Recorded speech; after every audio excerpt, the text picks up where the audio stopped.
books I have read so far in 2025. So my goal for the year was to read 15 books. I figured that's about one a month, with just a few extra, but it is March 23rd today, so it's almost April, but we are about a quarter of the way through the year, and I've already read 6 books, and I'm halfway through my 7th, and I'm super proud and happy, and I'm just super proud of myself. The first book I read this year, I borrowed from a coworker, so I don't have it with me. I probably could have and should have looked up the back of the book to read anyways. I'm sure that it's available online, but I'll just tell you about it.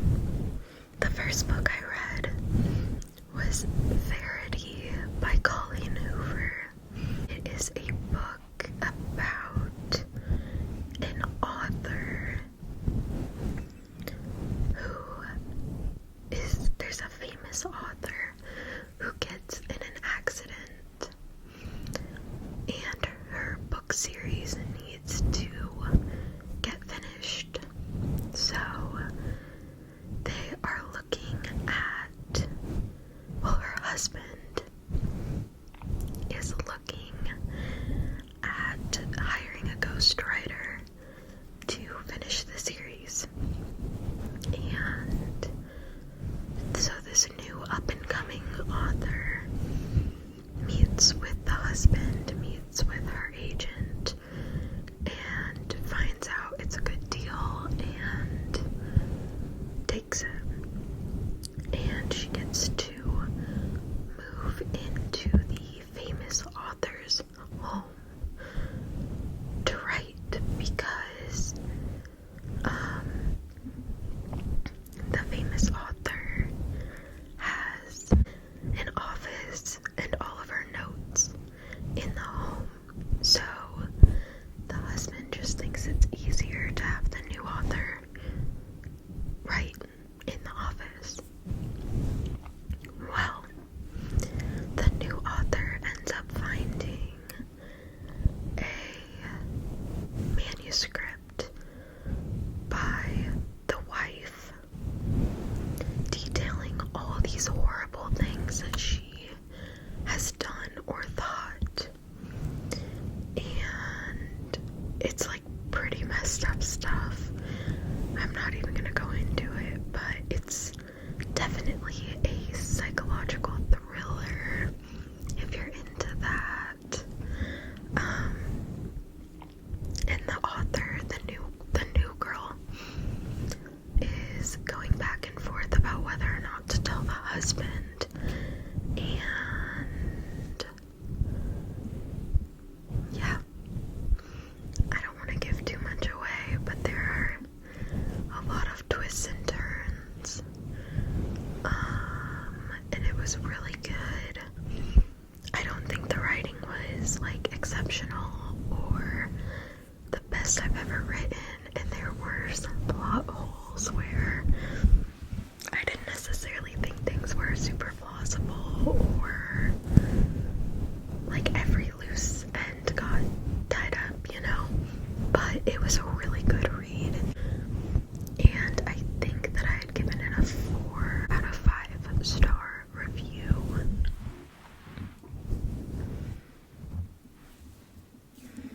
Again, the writing wasn't the most amazing thing ever, but it kept me very invested. So that's the first book I read.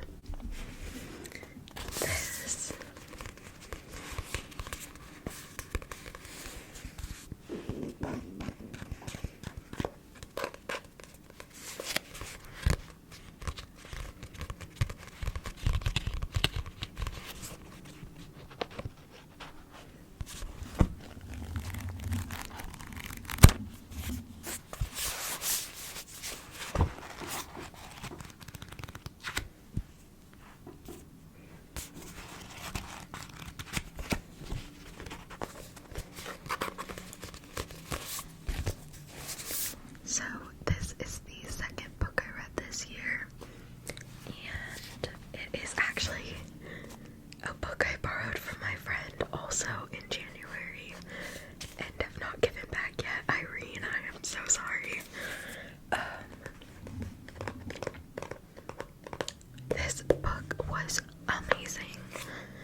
is not something I would typically pick up, but Irene said it was great. And I trust them, and I wanted to read it. It is called This Is How You Lose the Time War. We'll do some tracing. This is how you lose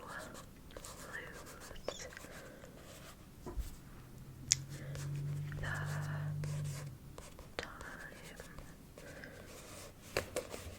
war. And it is by two authors. Two authors, not one, but two. Not one, but two authors. It is by Amal L. Moter and Max Gladstone. It says, in the ashes of a dying world, Red finds a letter marked to burn before reading.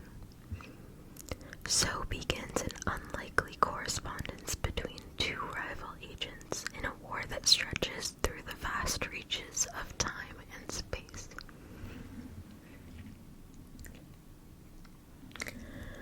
Red belongs to the agency, a post-singularity technotopia. Blue belongs to Garden, a single vast consciousness embedded in all organic matter. Their pasts are bloody and their futures mutually exclusive. They have nothing in common, save that they're the best and they're alone.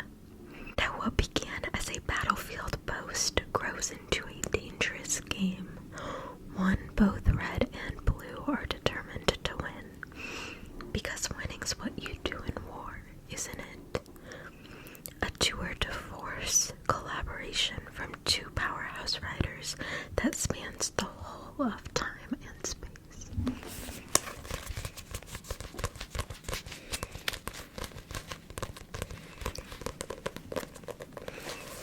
So,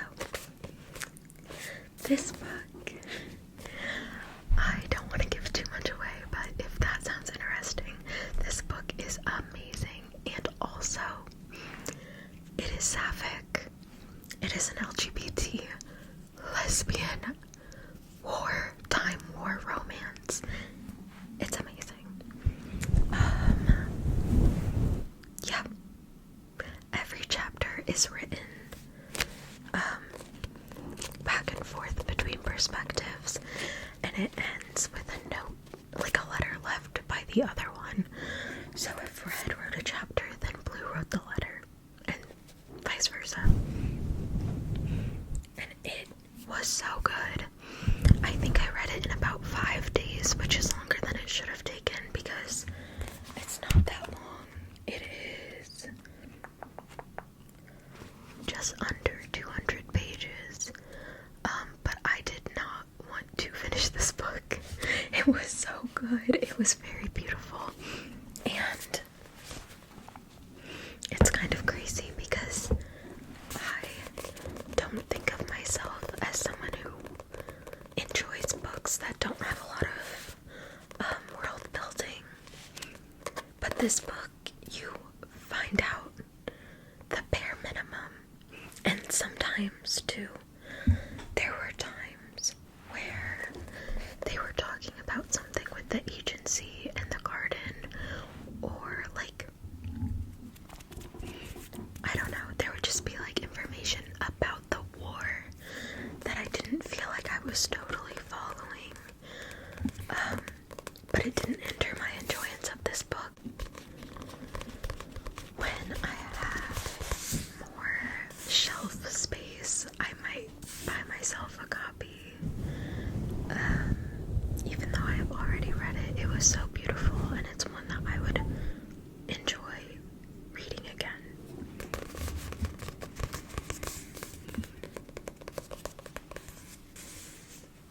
Okay.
was a great steal.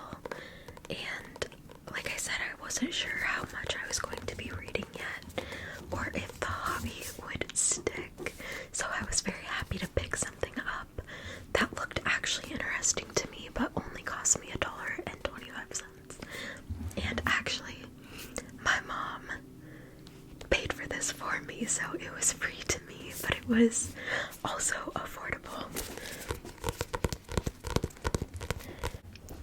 Ever since she can remember, Allie has been fixing everything around her. Her parents' marriage, her colleagues' work problems, and her friends' love lives are just a few examples. After a chance meeting with an ex who has gone from living in his parents' basement to being a married project manager in 3 years, she realizes she's been fixing her boyfriends too.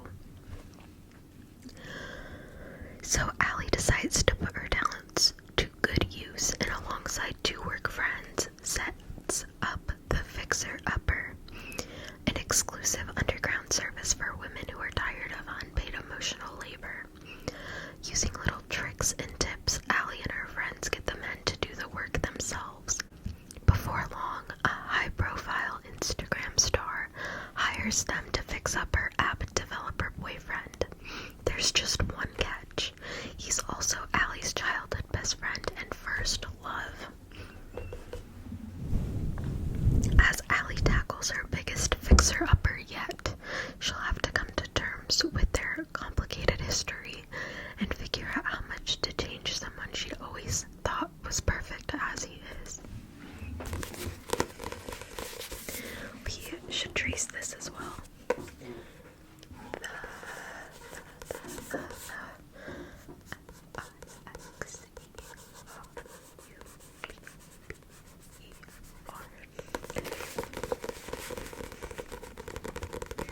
So,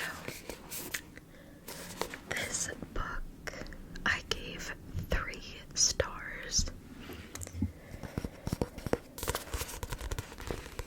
I really enjoyed the plot, but I wasn't super attached to the love interests, Allie, or her childhood best friend and first love. So for that, I gave this 3 stars. I wasn't super invested, but I did finish it and it was good. Okay, the next book.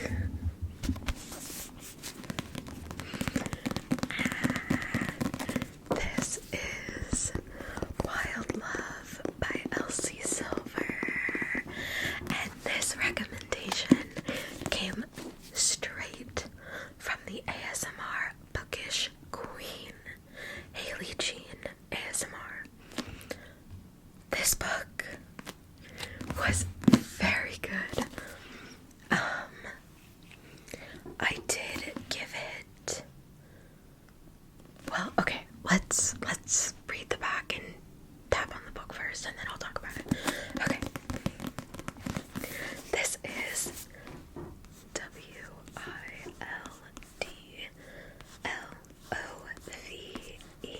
Wild Love, Wild Love, Wild Love, Wild Love. Okay.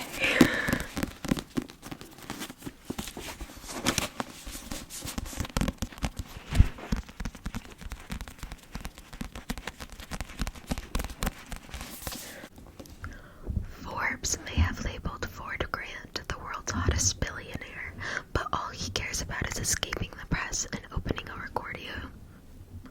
recording studio in gorgeous small town Rose Hill.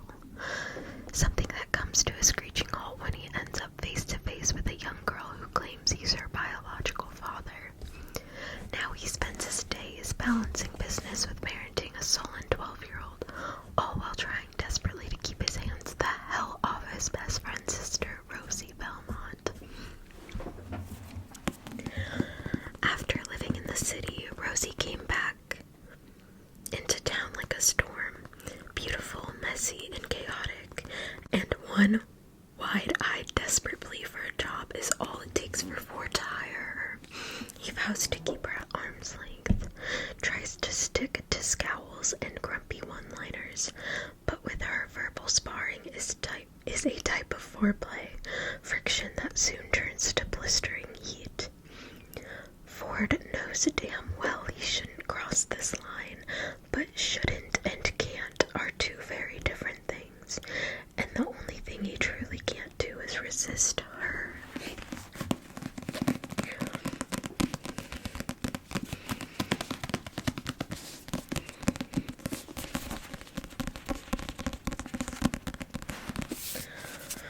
So, I gave this book, I believe, 4.5 stars. And it could have been a 5-star read. It could have been. Because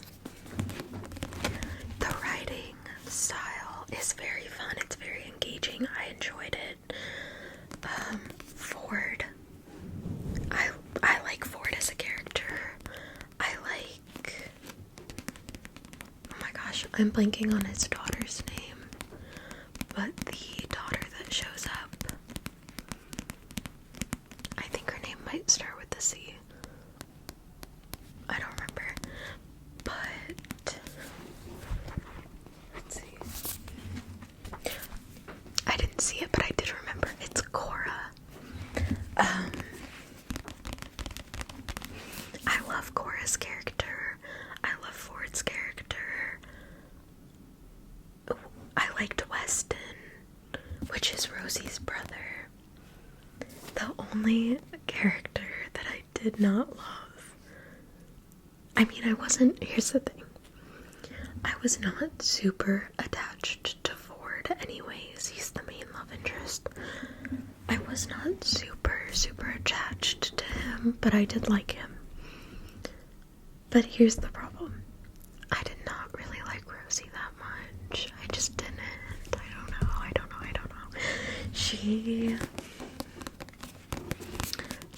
was thoughtful. She was very thoughtful with Cora. And I don't know, she was thoughtful with Ford as well, but like it said on the back of the book, them verbally sparring was one of their favorite ways to communicate.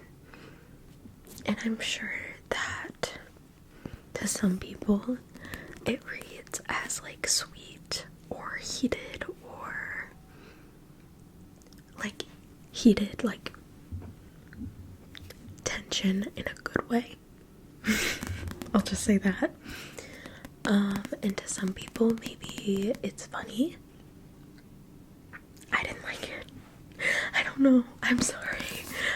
I'm sorry if you've read this book and you were obsessed with Rosie. I just didn't like her that much. But the writing was so good, and I have... Also, sorry, I'm kind of going into soft-spoken.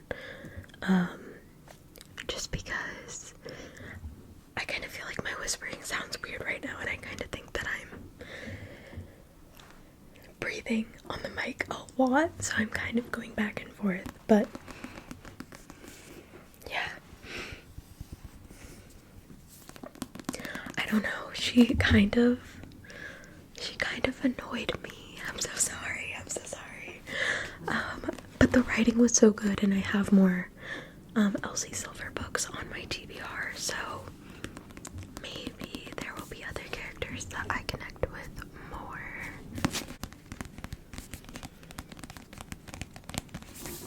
That's wild love.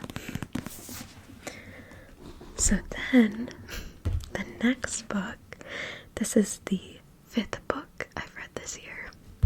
I just finished it last week. Listen, guys. I know. This is funny. To me, too. This is a historical romance by Eva Lee. It's called The Good Girl's Guide to Rakes.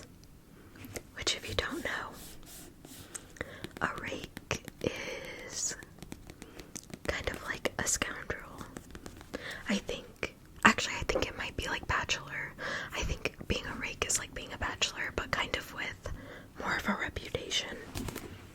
I honestly didn't ever Google exactly what it meant, but just from context, that's kind of how I would describe it.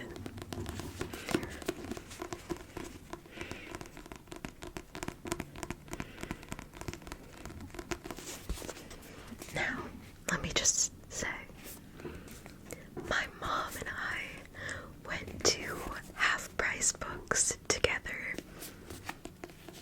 So she pulls this out and she's like, hey, you might like the plot, like read the back of this book. I'm like, okay. I read it, I'm like, yeah, that sounds pretty good. The book is less than $5. I think I paid $4.49. And I mostly just read it. It was like the next one on my list because I kind of felt like I just wanted to get it over with. But oh my god, this book was so good. This book was 5 stars for me. It is such a good historical romance with characters that I actually really liked. And the main male love interest, his name is Kieran, and my partner and I just started a new Baldur's Gate campaign where he does all of the battle, like he does all of the strategy and fighting, but I get to help with character design and with cutscenes and dialogue, and we are a drow named after Kieran in this book. We are a Lothsworn drow named Kieran who is trying to romance Astarion. Anyways, I just had to share that because this book was so good. We named our PG-3 character after the main character. Okay, let me take a deep breath and collect myself, and then I will read you this book. Okay, this says, when Kieran Ransom's latest antics result in a massive scandal, his father issues an ultimatum: find a respectable wife or inherit nothing. But as one of London's most inveterate scoundrels, Kieran doesn't know any ladies who fit the bill. Or does he? Celeste Kilburn is a society darling, beloved by influential members of the ton, but keeping a spotless reputation leaves little room for adventure, and she longs to escape her gilded cage, especially with her impending engagement to a stuffy earl. When Kieran, her older brother's best friend and an irresistibly attractive rogue, begs for her help, Celeste makes a deal. She'll introduce him to the right social circles if he'll show her the scandalous side of London. In between properties and garden parties, Kieran escorts Celeste, disguised as Salome, to rowdy gaming hells, wild vets, and sensual art salons. As they spend more time together, their initial attraction builds to a desperate desire that neither can ignore. But when someone discovers their midnight exploits, Celeste's freedom and reputation are endangered, and Kieran must save the woman he loves, respectable or not. It's so good. It is so good. If this sounds like something you would enjoy, I recommend it. Also, if you cannot tell by the cover, it is a spicy book. There is some sexual content. Same with this one. I wasn't sure if I was going to say that or not, but I do feel like I didn't know if I wanted to advertise that, but also if I am recommending these books to people, I do think you should probably be aware there is sexual content in Verity, in Wild Love, and in The Good Girl's Guide to Rakes. Sorry. But anyways, this book amazing. I have a big fat stack of books I have to go through, but I think that I might try to get more by this author as soon as I'm in a position to buy more books. It was so good. I think I read this one in about 5 days as well, but it was mostly because I did not want to finish.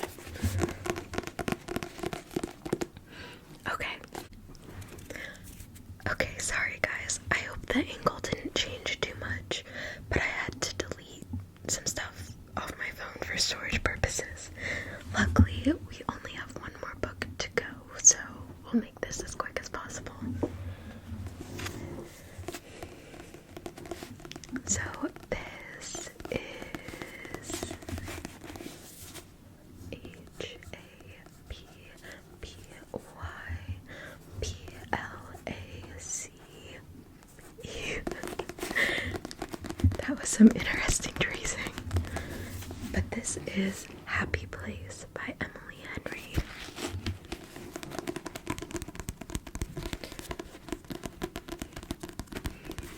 I feel like Emily Henry is a staple author for modern romance.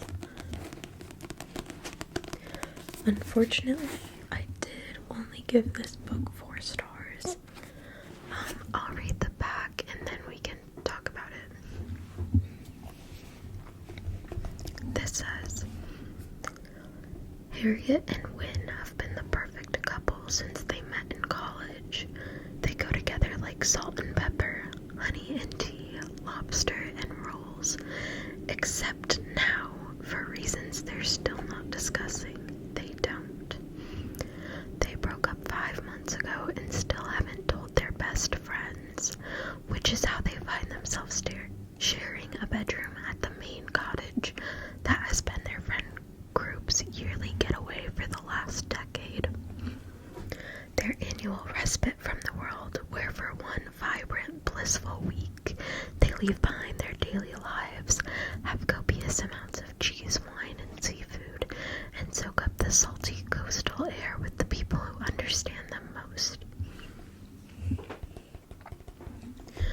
Only this year, Harriet and Wynne are lying through their teeth while trying not to notice how desperately they still want each other. Because the cottage is for sale and this is the last week they'll all have together in this place, they can't stand to break their friends' hearts, and so they'll play their parts. Harriet will be the driven surgical resident who never starts a fight, and Wynne will be the laid-back charmer who never lets the cracks show. It's a flawless plan if you look at it from a great distance and through a pair of sunscreen-smeared sunglasses. After years of being in love, how hard can it be to fake it for 1 week in front of those who know you best? So, this book, again, I gave it 4 stars, I think. Actually, I may have taken it down to 3.75. I can't remember. I think that I gave it 4 originally, and then that felt a little bit high. I typically don't do 0.25 or 0.75, but I think that for this book I may have. So this one was another one where it was just very difficult for me to connect with the characters. The love interest. So here's the thing. For me, the redemption in this book was the friends. So it mentions on the back of the book the friend group. Oh, I'm so sorry, I'm messing up the angle. It mentions in the back of the book that they are at this cottage with their friends. And for me, the 4 friends who were not the 2 main love interests made the book. They were so much more enjoyable to me than Harriet or Wynne.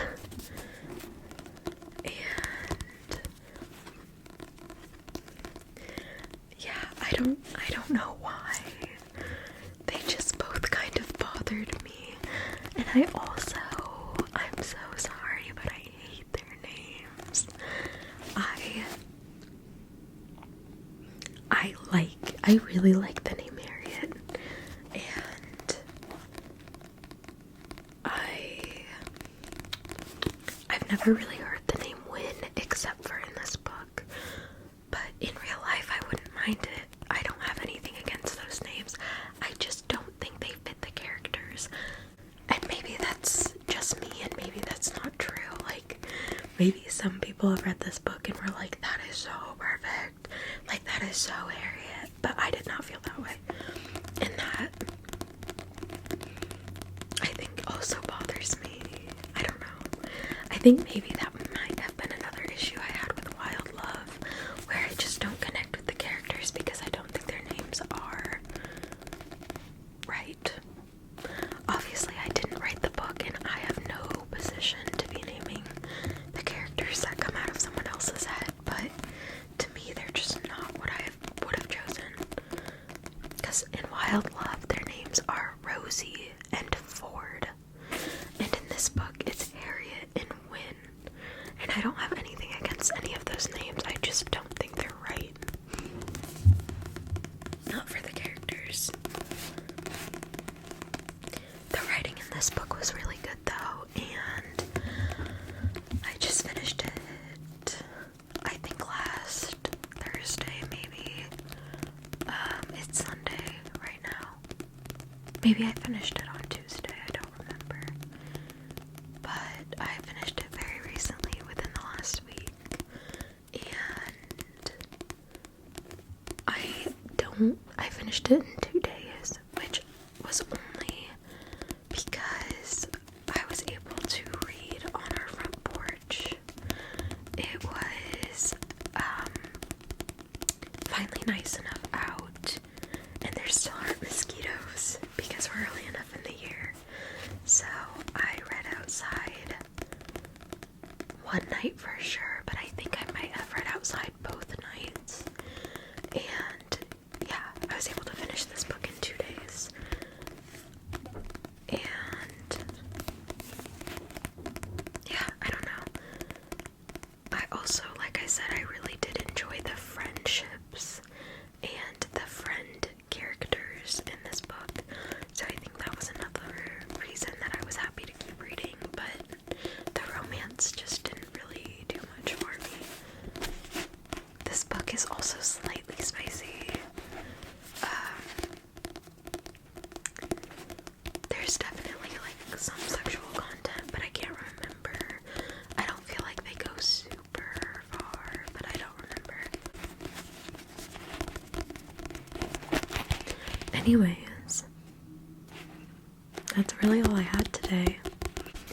If you guys are reading anything right now, please comment below, or if you have any thoughts on any of the books I mentioned, or you agree or disagree with any of my reviews and comments. I'm very curious. I hope you guys enjoyed this video, and I hope maybe you were able to get some recommendations. Alright, thank you guys so much for watching. I'm gonna end the video here.